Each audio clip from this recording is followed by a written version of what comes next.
Are you working on your author career but struggling to get that first book published? Does the goal of being an author seem too lofty? Or thoughts of having multiple books and making a full-time living are as fantastical as living in Cinderella's castle? Welcome to Discovered Wordsmiths, a podcast where aspiring authors can be heard. Join Stephen Schneider as he finds and talks to authors you may not know, but authors that have gotten their foot on the author career path. Hear what they've done to get there and where they want to go now. Settle back. It's time for a bit of inspiration and advice. Come listen to today's Discovered Wordsmith.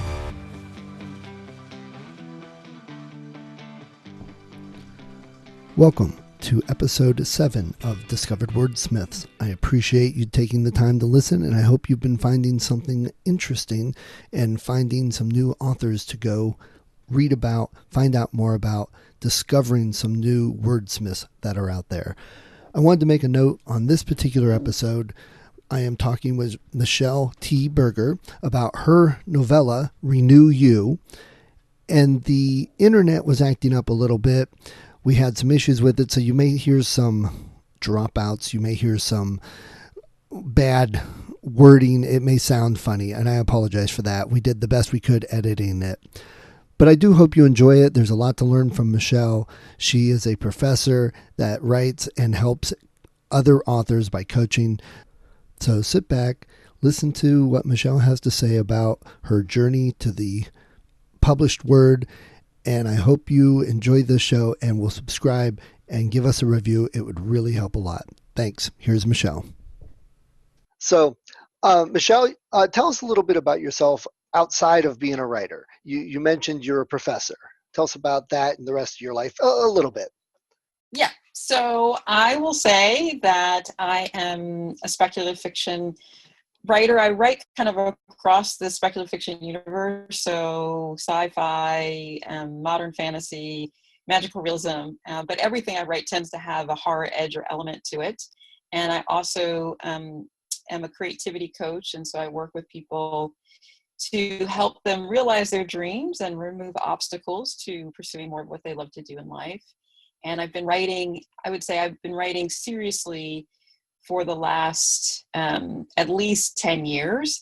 Oh, and wow. Then the 10 years before that, I was writing in what I like to say, Stephen, like more like metaphorically in the basement. Like I was writing without community, and I would just rewrite parts of the novel that probably will never see the light of day, even though I've mined it. But I would just kind of rewrite that, and I would read craft books, and I would think to myself, well, I'm really clever, and why can't I just figure this out? Well, I think if I had met my writing teacher and mentor friend, Marjorie Hudson, about 10 years ago and kind of gotten into a literary community and done some other things, I probably would have given up, to be quite honest, because I think once you're in your late 30s, early 40s, and if you've had this desire to write and you haven't seen that fulfilled, it gets harder to do that because, obviously of other kinds of life phase issues. So for people who are artistically inclined and they keep going, usually by your 40s, you're starting to see the kind of payoff of that. So you said you're a professor. What are you a professor of? What do you teach? So I am at the University of North Carolina in Chapel Hill. I'm in the Department of Women's and Gender Studies, and I do research primarily on gender and racial health disparities, and I also do work on issues around women and social movement. And right now, it's in the last couple of years, it's always a great time to be a women's and gender studies professor because we study power and inequality. But right now is a particularly important and interesting time. I would say when classes resume in the fall, you probably have a lot of stuff to go over and cover. Yes, indeed. Yes, indeed. And you're coaching. You said you're a creativity coach. That's interesting. So do you coach people more than just writing, like musicians, or for their business to do speakers or things like that?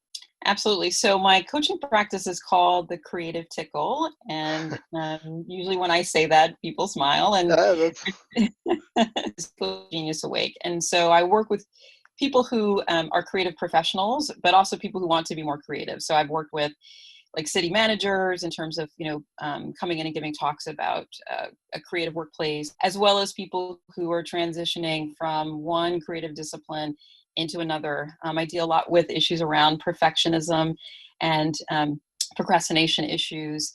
So depending on, what the person is coming to do, a very targeted kind of assessment of where they are and work with them.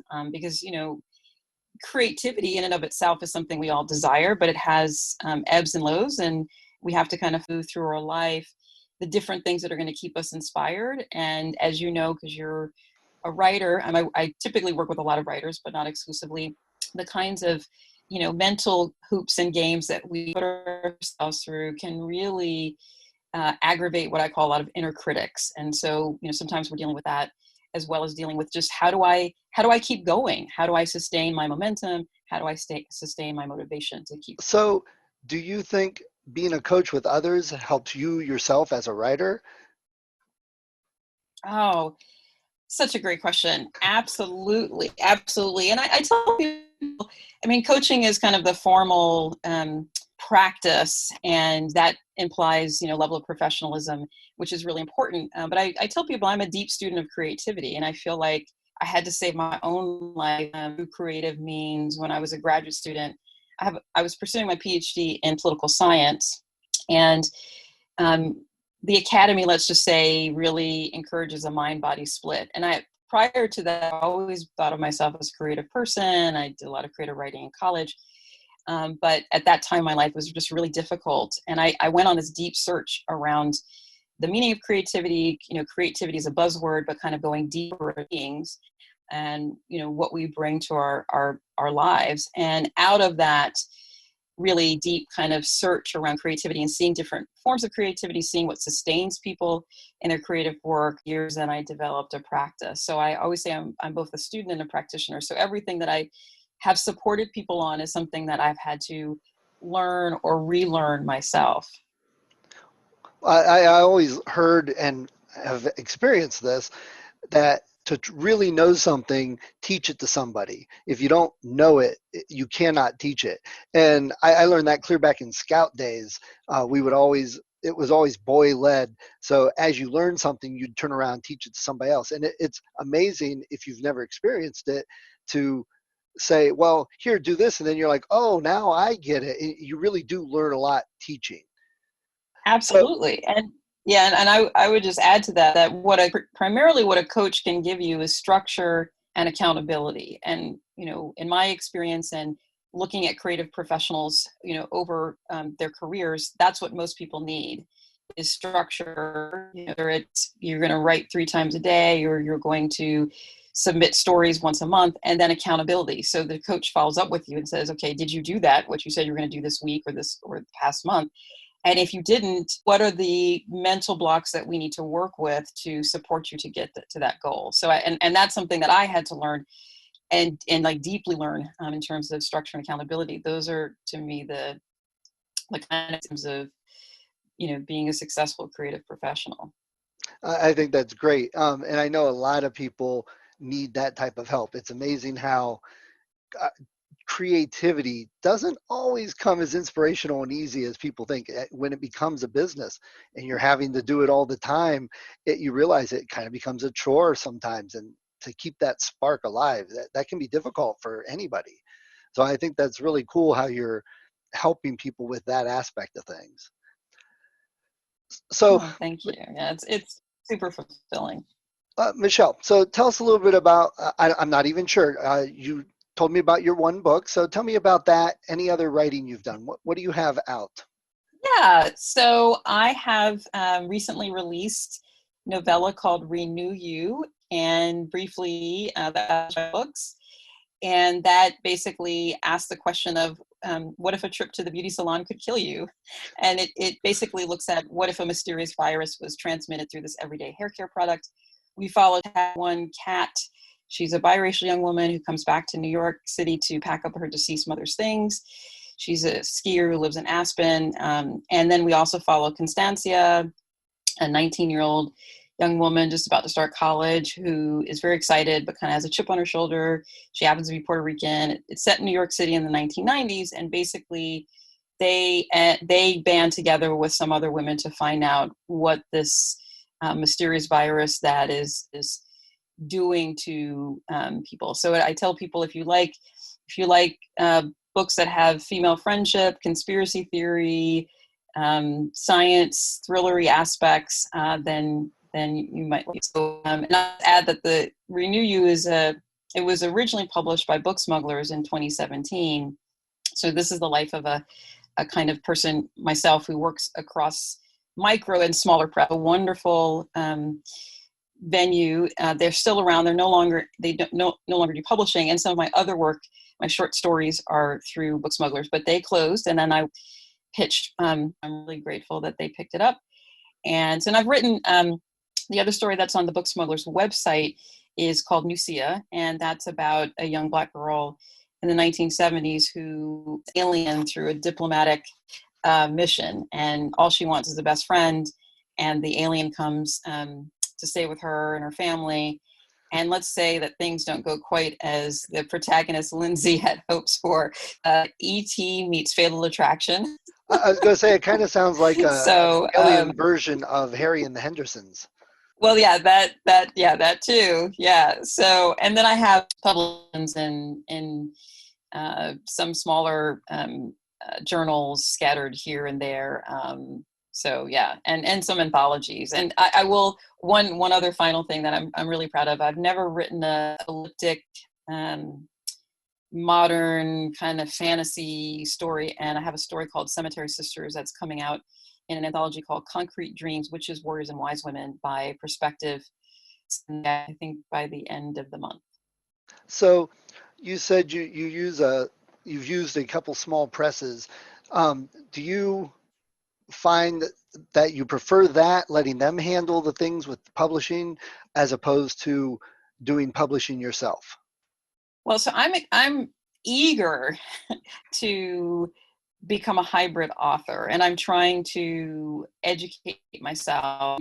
Much, and excitement about doing that. But for me, at least, I think because I have a little bit of again, we teach what we struggle with, a little bit of a perfectionist, and so there's a part of me that before I go into trying to do more indie publishing, I feel like I have to learn every single thing, which is obviously not true.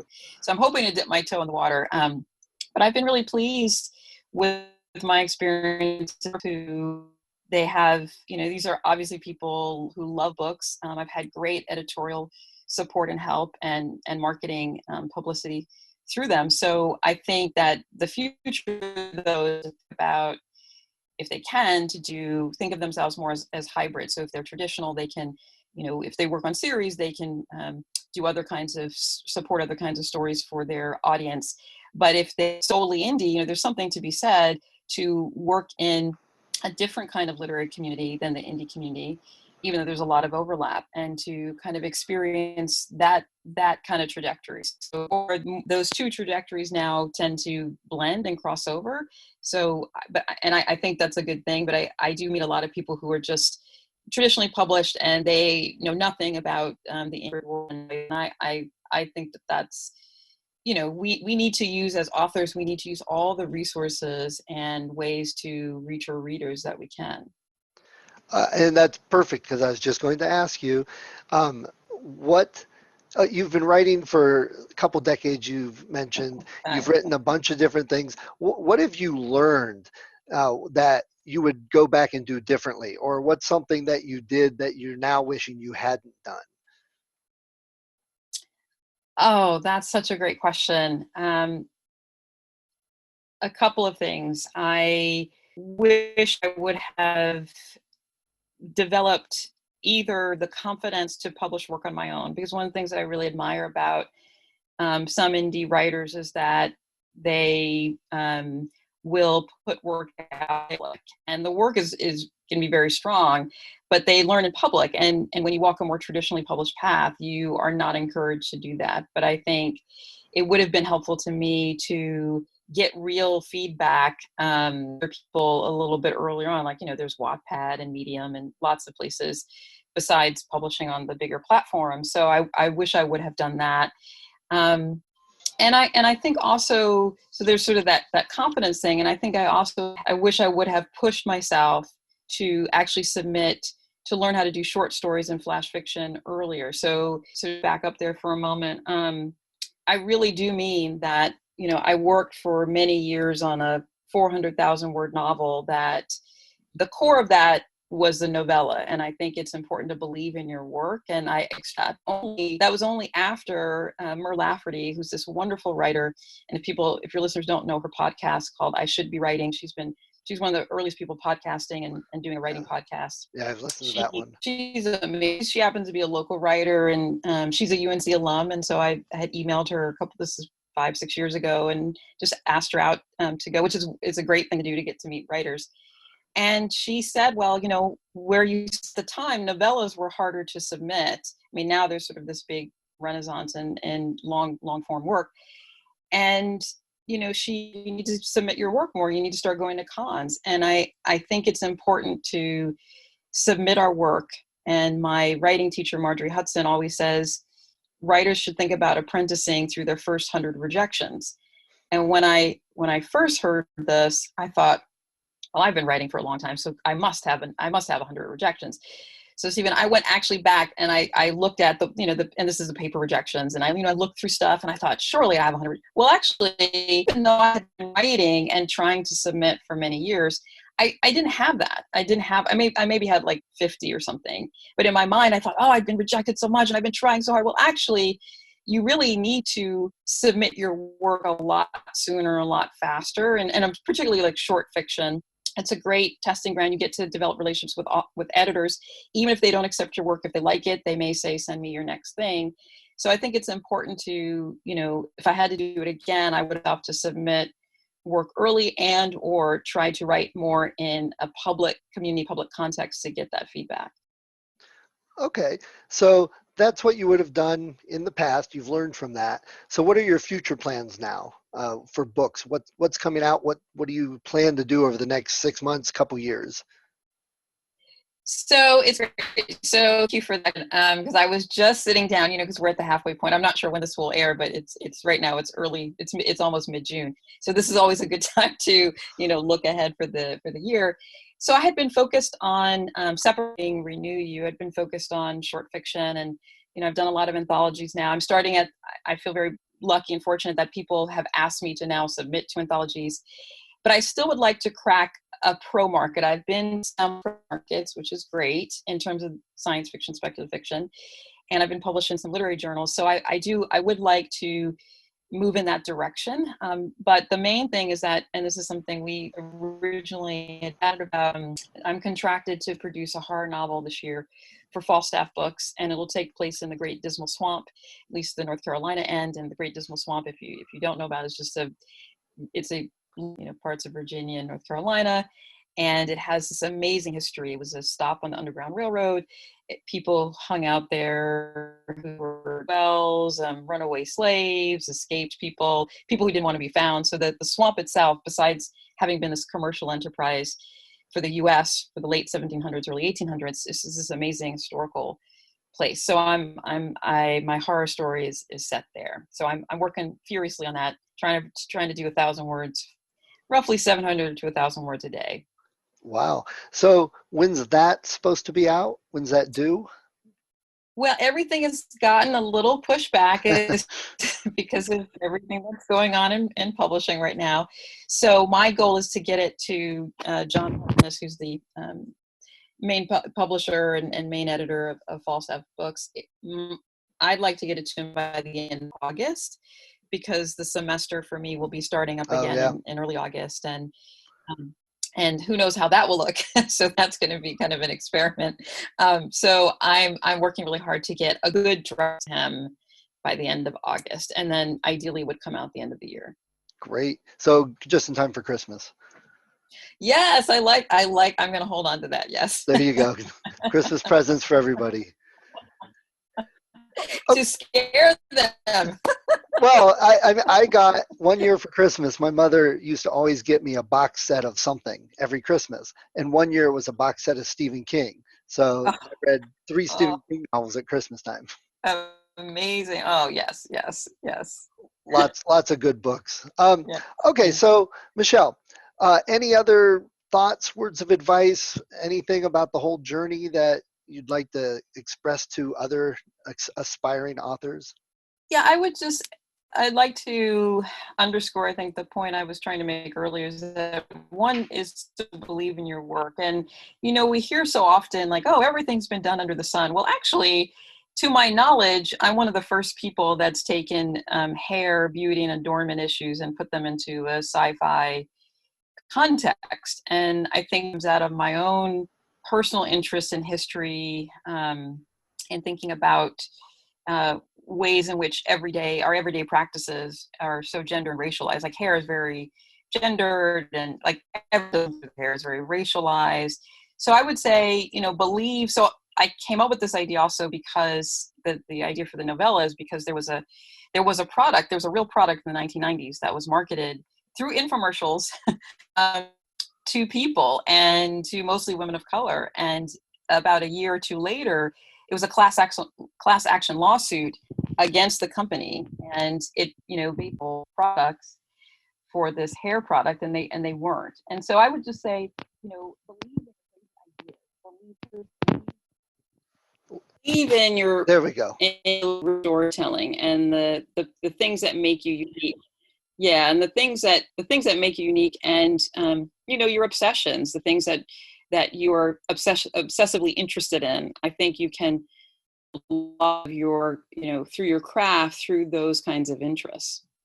Great. Well, I appreciate that, and I look forward to reading your book. I hadn't gotten a hold of the Reenu-You story. I want to find it because I can't really relate to hair care products right now. But it does sound very interesting to me.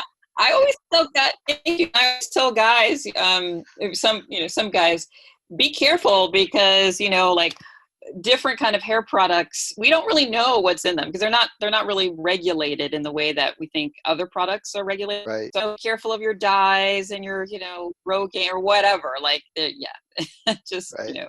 Just watch that. Right. All right. Well, great. Michele, I appreciate you taking the time to talk to me. I look forward to finding out more about your stories and what you do in the future.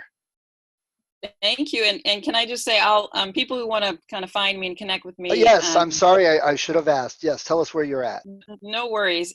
It's Michele, and I'm a 1L Michele. So that's Michele Berger, BERGER.wordpress.com. That's my blog called The Practice of Creativity. I have a lot of stuff there for writers. I'm on social media at Michele Berger on Twitter and other places. So always love to hear and support writers and other creative professionals as well as readers. So thank you.